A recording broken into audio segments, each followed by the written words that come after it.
Selamat datang di YouTube channel saya, Nanas Riyadi. Pada kesempatan ini saya akan berbagi beberapa hal yang akan diupdate di Google Classroom. Oke, beberapa waktu lalu saya mendapatkan email yaitu tentang pembaruan-pembaruan dari Google. Salah satunya adalah pembaruan dari Google Classroom.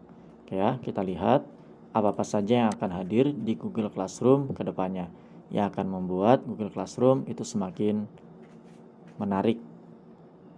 Oke, ini bahasa Inggris ya. Kita translate dulu ke bahasa Indonesia. Nah, ini ya. Apa yang selanjutnya untuk Google Classroom? Kita lihat. Nah, saat ini Google Classroom telah membantu lebih dari 150 juta siswa. Ini sangat banyak sekali ya yang menggunakan Google Classroom.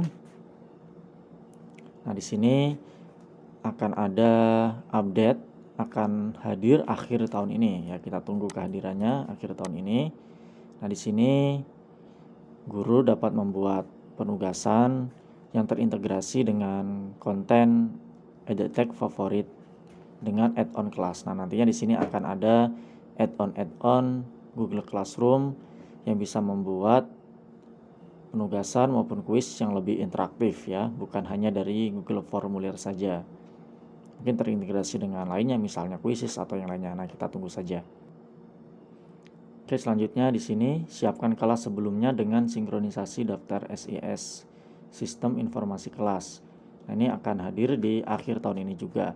Sepertinya nanti akan dapat membuat kelas dan mengisi serta menyinkronkan daftar nama langsung dari kelas dari Sistem Informasi Siswa. Mungkin ini kalau kita membuat kelas yang baru bisa langsung mengambil data dari backup siswa tersebut dari kelas yang lain gitu ya. Lalu menyederhanakan entry kelas sama akan hadir di akhir tahun ini. Ini memungkinkan guru untuk melacak nilai dan mendorong mereka dari buku nilai kelas mereka. Oke ya. Nah, ini untukmu admin. Nah, ini khusus untuk admin. Apa-apa saja yang dapat dilakukan di admin, tentunya ini menggunakan Google Suite for Education sepertinya ya kalau dari admin. Itu yang pertama, ini dapat melihat log kelas seperti siapa-siapa saja yang menghapus kelas, mengarsipkan kelas, mengeluarkan siswa atau yang lainnya. Lalu dapat menganalisis log aktivitas kelas. Ini akan segera hadir ya, mungkin tidak lama lagi.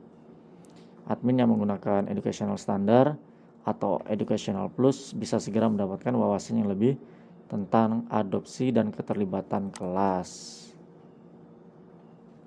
Oke, selanjutnya ini ada update untuk lingkungan belajar hibrid yang lebih baik untuk guru dan siswa. Yaitu yang pertama akan ada fitur lacak keterlibatan siswa.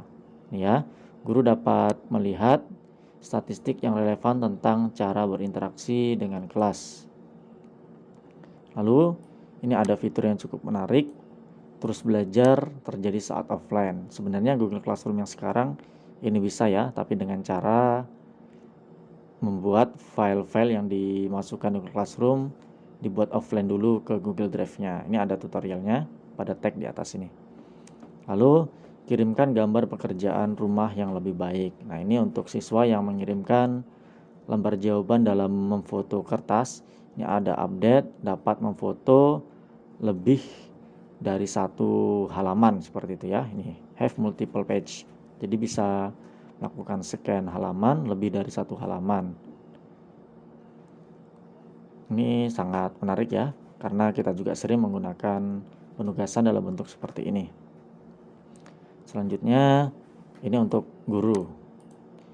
Nah, ini penilaian yang ditingkatkan di perangkat seluler akan hadir tahun ini. Nah, ini ya, karena kita lebih banyak menggunakan perangkat seluler atau menggunakan handphone. Nah, akan diberikan menu untuk menilai di Android, termasuk kemampuan untuk beralih antara kiriman siswa, menilai saat melihat tugas, dan berbagi masukan. Oke, kita tunggu saja update-nya. Lalu, pemformatan teks. Nah, ini saat membuat forum. Nah, di sini langsung ada diberikan format bold, italic, atau underline ya. Tebal, garis miring, atau garis bawah. Ini akan membuat forum yang kita buat akan lebih mudah dipahami oleh peserta didik kita. Nah, ini laporan keaslian dalam bahasa baru. Nah, ini ya, ketika siswa mengirimkan tugas dalam bentuk Google dokumen, ini akan bisa dilihat potensi pelanggaran plagiarismenya. Nah, ini tersedia dalam 15 bahasa. Nah, termasuk bahasa Indonesia tentunya. Nah, ini sangat memudahkan kita dalam mengecek keaslian tugas yang dikirimkan oleh siswa.